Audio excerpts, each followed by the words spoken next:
이발종 배우의 강수연 배우의 첫 이미지. 저는 처음 뵀을 때가 제가 26살, 7살일 때 이제 미녀는 괴로워라는 작품으로 이제 출세작을 조금 신인일 때 처음 이렇게 받았었는데 이제 미녀는 괴로워라는 작품이 너무 흥행도 잘 되고 그리고 이제 뭐 여우주연상도 받게 되고 했던 작품이었어서 너무 좋았지만 반면에 제가 그 상황들이 무겁게 느껴졌었던 것 같아요. 제가 스스로 감당을 다 못하고 있었던 상황이었었는데 이제 강수현 선배님께서 불현듯 원래 그 전에 개인적으로 가깝게 지내거나 이런 건 아니었는데 어떤 자리에 불러주셨어요. 근데 그 자리가 뭐 공식적인 행사도 아니고 굉장히 사적인 모임의 자리, 식사 자리였는데 거기에 김동호 위원장님을 중심으로 남궁원 선배님, 최은희 선배님이었나요? 최은희 아까 선배님, 사진을 한 장 보여주셨는데요. 네, 강수현 선배님, 안성기 선배님, 전도연 선배님 이렇게 제가 정말 마치 왜 우리가 성경의 베드로 뭐 이렇게 솔로몬 보듯이 뭔가 신앙적인 인물들이 거기 다 계신 거예요. 그래서 아니 내가 밥을 먹을 수 있겠나 이 자리에서. 근데 어리둥절하게 그 자리에 제가 껴가지고 식사를 하게 됐는데 선배님께서 그런 말씀을 해주시더라고요. 너무 어린 나이에 뭐 초반부터 여우주연상 받아서 질투하는 사람들 많지, 뭐 힘들지, 신경 쓰지 말고 그냥 열심히 잘하면 돼. 잘하는 사람이 받는 거지 뭐. 잘했더라 이런 게로 막 이렇게 어떤 지지와 힘이 되라는 응원 그런 말씀을 너무 쿨하게 그 신화적인 존재의 선배님들 사이에 저한테 하시는 거예요. 근데 그 자리가 저한테 정말 잊혀지지 않고 너무 감사했고 내가 뭔가 오히려 여우조상 상을 받을 때보다 그 자리에서 식사를 하는 게 내가 정말 배우가 됐나 봐. 어떻게 막 그랬던 영광스러운 자리였어요. 이제 개인적으로는 그런 기억이 있고 그리고 뭐 표면적으로 많은 대중분들이 아시듯이 국제 무대에서 아시아 배우 최초로 이제 국제 영화제에서 상을 타시고 한국 영화를 알리시고 했던 성취들이 있잖아요. 근데 또 내부에서 제가 여배우로서 이 업계에서 바라보다 보니까 그런 표면적인 성취 말고도 한 시대를 정말 한 시대 두 시대를 풍미한 최고의 스타이자 배우가 부산국제영화제라던가 어떤 영화의 대소사 행정적인 부분까지도 다 솔선수범 앞장서셔서 하셨던 선배님, 굉장히 멋있는 선배님 그렇게 기억이 되고 있어요. 사실 여배우들은 업계에서 바라는 분위기들이 있어요. 대중의 사랑과 관심을 늘 받아야 하고 업계에서도 마찬가지예요. 그래서 저도 모르게 움츠러들 때가 있거든요. 그냥 아름다운 그림으로 액자형 배우가 되어야 하는 거 아닌가? 그런 생각을 할 때가 있는데 강수현 선배님께서는 그 액자를 뚫고 나와서 그냥 우리 현업에서 배우이자 한 사람으로서 자신의 목소리를 내실 줄 아는, 그래서 후배 여배우가 볼 때 진정한 멋있는 여배우의 모습이 저런 거구나.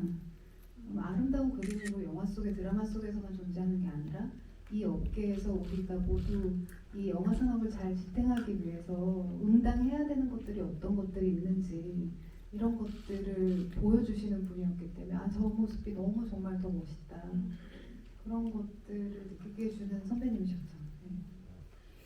박수 한번 부탁드립니다. 지금 김하성 배우님이 말씀해주신 요몇개 에피소드 안에서도 그가 어떤 배우였고 어떤 영화인이었는지 좀 볼 수 있을 것 같고, 그래서 저 같은 경우는 사실 강수현 배우님 실제로 뵌 적이 없고 세대적으로 약간 떨어져 있는 느낌이 있었던 것 같아요. 근데 저가 뒤에서 따라가는 후배로서 강수현 하면 제일 먼저 생각나는 게 우리가 돈이 없지 가오가 없냐라는 베테랑인가요? 거기 나오는 그 대사가 강수현 배우님이 자주 하시던 말씀이었다고 하더라고요. 그러니까 그렇게 뭔가 어떤 어려움이나 이런 게 있을 때 영화인들을 싹 잡아서 끌고 가는 스크린쿼터 운동에도 한가운데 계셨고 부산국제영화제에서 어려움이 있을 때도 이제 한가운데 계셨던 어떤 영화인의 면모라고 하는 걸 또 좀 느낄 수 있는 부분도 있는 것 같아요. 그래서 저는 지금 이제 배우님과 작가님 말씀을 들으면 생각하게 되는 건 이 강수현 배우님이 씨바지로 한국 최초로 말하자면 베니스 국제영화제와 낭트 3대륙 영화제에서 여우주연상을 받으시고 그 다음에 이제 아제아제 바라아제로 모스크바 국제영화제에서 또 여우주연상 바로 연달아 받으시거든요. 그게 20대 초반이었단 말이에요. 20대 초반에 그 엄청난 무게를 지고 돌아오셔서 사실 매우 보수적으로 작품을 고를 수도 있었을 텐데 그리고 난 다음에 고르게 되는 어떤 영화들이 굉장히 이제 극진적인 메시지를 가진 영화들이 나와갔다는 점에서 이 사람의 도전 정신이라든가 정말 이 사람의 가오를 좀 느낄 수 있는 것 아닌가 이런 생각도 좀 들었거든요. 그래서 좀 궁금하네요. 그 강수현 배우님 작품들 안에 제일 좋아하는 작품들이 어떤 작품들인지. 굉장히 필모그래피가 제가 잠깐만 이것만 소개를 해드리자면 40여 편의 영화만 40여 편을 가지고 계시고 뭐 드라마 같은 경우는 사실 저희 세대가 제일 잘하는 건 역시 여인천국이죠. SBS 여인천국이고 싶었던 것 같아요. 여인천하에서 연기를 하시면서 SBS 연기대상까지 21세기 초에 이제 받으셨었는데 요번에 추모전에서는 이 많은 작품들 중에서 거의 이제 대표작이라고 할 수 있는 작품 11편을 뽑아서 저희가 상영을 하거든요. 그래서 오늘은 아까 말씀드린 것처럼 오늘 2편을 상영하고 내일부터는 메가박스 성수로 자리를 옮겨서 개막작이 씨바지입니다. 씨바지부터 시작을 해서 아제아제 바라아제, 미미와 철수의 청춘 스케치, 경마장 가는 길, 그대 안의 블루, 송어, 달빛 끌어올리기, 듀리 이렇게 거기 이제 정의까지 마지막 유자까지 상영을 하는데 이 스펙트럼만 봐도 사실 어마어마하단 말이에요. 그래서 굉장히 이제 한국의 코스튬 드라마라고 할 수 있는 씨바지부터 SF 정의까지 펼쳐져 있는데 이 작품들 안에서 이제 두 분이 제일 좋아하는 작품 이게 내 최애작이다. 한 부분으로 좀 가혹하긴 한데 한번 뽑아보실까요? 네.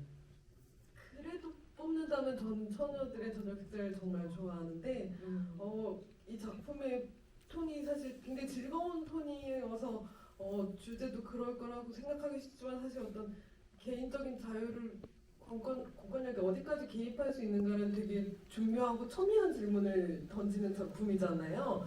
그런데 그 호정이라는 캐릭터는 사실 미워하려면 미워할 수도 있는 캐릭터인데 그 배우님만이 가진 어떤 흡인력, 인력 이런 걸로 휘저어버려서 뭘 하든 되게 사랑스러워 하고 싶은 대로 다 해 이런 마음으로 따라가게 돼서 그런 점에서 거부감 없이 되게 무거운 질문을 녹여내버리시는 거예요. 그래서 모두가 즐거운 영화라고 생각하고 나와서는 근데 진짜 국가는 어디까지 개입할 수 있지 이렇게 생각하게 만들려면 이 균형을 맞추는 게 쉬운 일이 아닌데 강수현 배우님이라서 하실 수 있었지 않을까. 그게 아니라면 사실 그 시대에 저 여자 뭐야 저 사람 저 캐릭터 이상해 미워할 만한 캐릭터야로 끝나버릴 수도 있었던 이야기를 어떤 에너지와 매력과 연기력과 모든 것으로 다 이렇게 끌어올리신 것 같다는 게 제 생각이에요. 그래서 제일 좋아합니다. 근데 조금만 더 질문을 드리고 김하정 배우님께 마이크를 넘기자면 이 책에서 그러니까 강수현 배우 이제 요 사진본 요 책에서 정상 작가님이 이제 강수현 배우님한테 편지를 쓰시면서 그 편지 전부는 나중에 책에서 확인을 해보시면 좋을 텐데요. 편지를 쓰시면서 내가 요즘에 이제 시나리오 작업도 하고 이러니까 내가 영화를 작업을 하게 된다면 꼭 강수현을 캐스팅하고 싶다라는 얘기를 쓰셨어요. 그 이야기 좀 더 듣고 싶거든요. 왜 강수현이고 어디에 강수현을 캐스팅하고 싶었는지. 왜냐면 사실 정말 팬이지만 나와 작업하기엔 좀 멀리 계신 너무 대선배님 아닌가라고 생각하게 됐는데 그러다가 이제 정의가 나온 거예요. 그래서 정의 첫 소식 때부터 연상호 감독님이랑 일하시면 그럼 내가 열심히 좀 하면 나랑도 일하실 수 있는 게 아닐까라는 왜냐면 SF에도 마음이 열려 계시면 다른 장르에도 되게 마음이 열려 계시다는 뜻이니까 그래서 제가 쓰고 싶었던 건 사실 호러 스릴러였는데 거기서 되게 중요한 키를 가진 되게 핵심적인 인물로 엄청난 카리스마가 필요한 인물이었어요. 그래서 이건 강수현 배우님이 가서 발밑에 들어 누워야지 이런 마음으로 이제 마음을 가지고 있었는데 참 그게 그렇게 되지 않았지만 저에게는 그렇게 늘 꿈꾸는 대상이었어요. 배우는. 아쉽지만 네. 그렇게 새로운 장르에도 마음을 열고 다시 또 활발하게 이제 활동하실 수 있었는데 너무 속상해서 많이 울었던 기억이 납니다. 정의가 유작이 됐는데요. 사실 많은 사람들이 정의를 시작으로 이제 다시 강수연을 우리가 더 자주 잘 만날 수 있지 않을까 기대를 좀 했었고, 그러니까 저 같은 경우에는 강수연 페미니즘 3부작을 무수애플처럼 혼자서 가라, 그대 안의 볼로, 천하들의 전학식사를 꼽았었고, 정의를 보고 나서는 정의까지 해서 4부작, 페미니즘 4부작으로 얘기할 수 있지 않을까. 왜냐면 정의라고 하는 작품은 그러니까 이때까지 어떻게 보면 영화 안에서 여성들의 발목을 잡는 것으로 여겨졌거나 아니면 여성들이 반드시 감지하고 있어야 하는 것으로서의 어떤 모성 이데올로기를 사실 혁파하고 나가는, 그러니까 그래서 궁금하더라고요. 정의 다음 작품이 나온다면 이제 모성에 대한 이야기가 더 이상 없이 어떤 여성 SF가 펼쳐질까, 이런 기대를 하는 정의를 좀 보기도 했었거든요. 근데 그렇잖아요. 정현 작가님 저는 우리 시대에 페미니스트 SF 대표 작가 부끄러워하시지만 그런 마음이 저는 들기도 하는데, 작가님이 보신 정의는 어땠는지 배우님 궁금해요. 배우님께서 꼽으시는 네. 최고의 영화 강수연. 그래서 저는 근데 정말 하나하나가 다 의미가 있고 너무 재밌어가지고, 사실 어떻게 보면 한국 영화의 8, 90년대는 어떤 영화들이 나왔지? 하면 강수연 선배님 영화 보시면 사실 그 흐름도 다 읽혀지는 것 같거든요. 뭐 영화적으로 뭐 경마장 가는 길이라던가 그대 안의 블루, 웨스턴 애비뉴 이런 것들이 어떤 90년대 한국에는 포스트 모더니즘이 이렇게 표현이 되었구나, 그런 것들을 엿볼 수 있는 영화들이어서 그런 부분에서 좋았고, 그리고 저는 강수연 선배님 작품 중에 아재아재 가라아재를 좋아해요. 근데 이렇게 얘기하면 너무 좀 뭐라지? 진지하고 굉장히 심층적인 고찰이 담겨 있어서, 근데 그 작품을 했던 강수연 선배님의 나이대를 생각하면 정말 믿어지지 않거든요.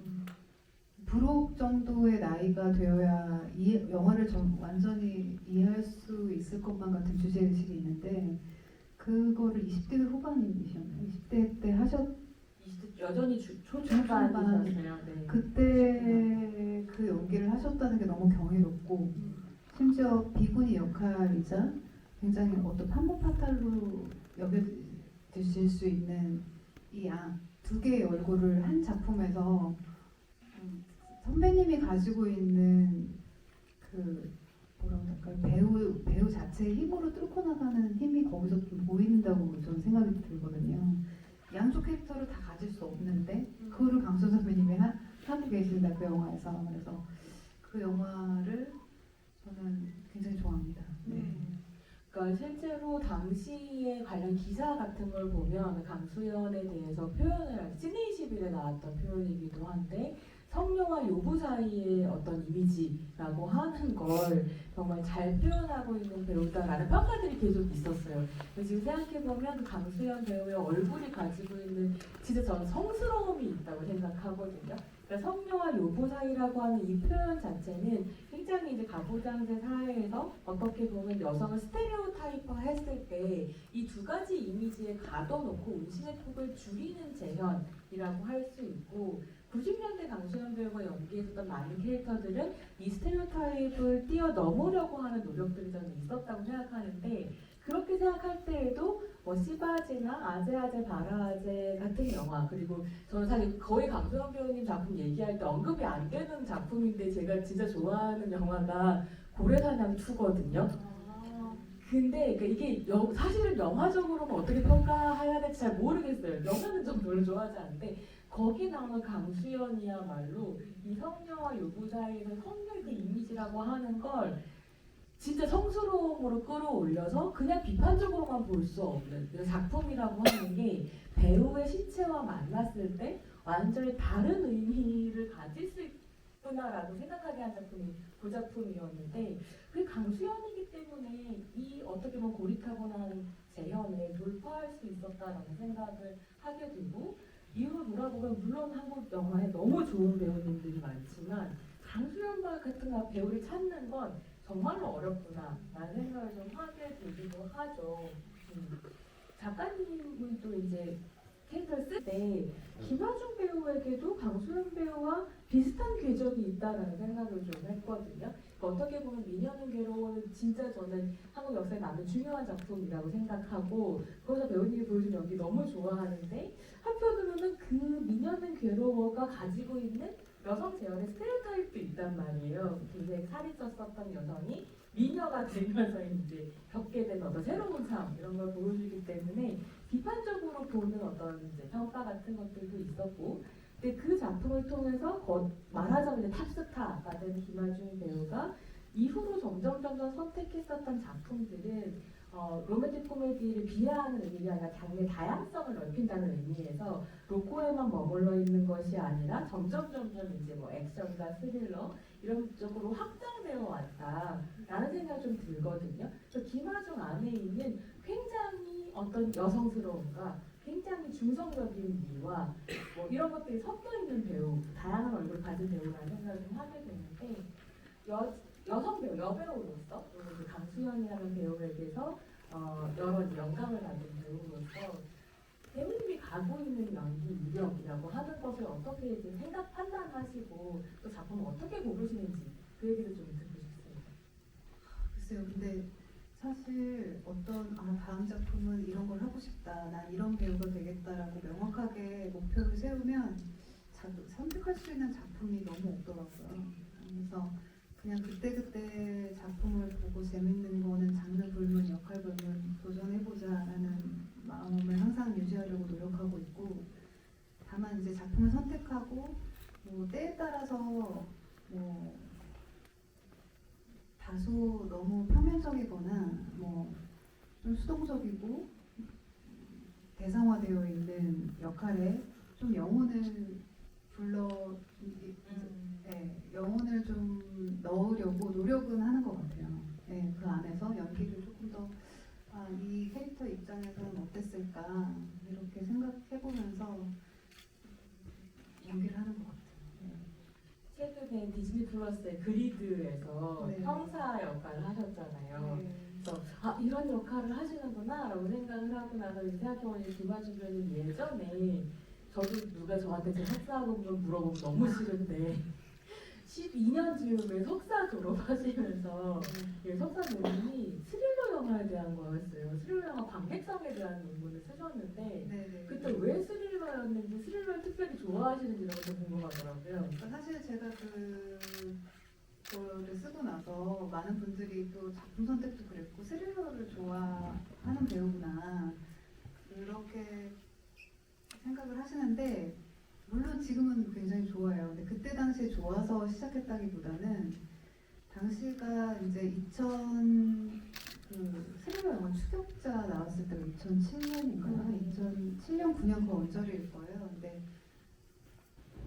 제가 미녀는 괴로워 작품 끝나고 뭐 많은 분들이 이렇게 작품을 안 하냐 이런 말씀도 많이 있으셨는데, 사람들이 생각하는 것만큼 선택지가 다양하진 않았어요. 왜냐면 우리도 어떤 유행을 타잖아요, 업계에서. 미녀는 괴로워 직후에 저한테는 굉장히 대부분 그렇게 외모를 외모를 변형시켜서 뭐 드라마를 유발시키는 특수분장이라던가 뭐 노래를 해야 하는 가수 역할이라던가, 사실 한 10중에 7, 8할 이상은 그런 역할들이 대부분이었고, 그리고서 이제 그걸 피해서 선택한 작품들이 제때 이제 제작에 들어가지 못하는 불운을 겪기도 하고 했었던 상황이었거든요. 근데 그때 업계에서 그렇게 가수 역할이나 뭐 이런 거 말고는 스릴러 영화 장르가 굉장히 많이 있었어요. 그 추격자의 성공으로 인해서 이제 스릴러 액션 영화들의 시나리오가 굉장히 캐스팅보로 많이 돌 때여가지고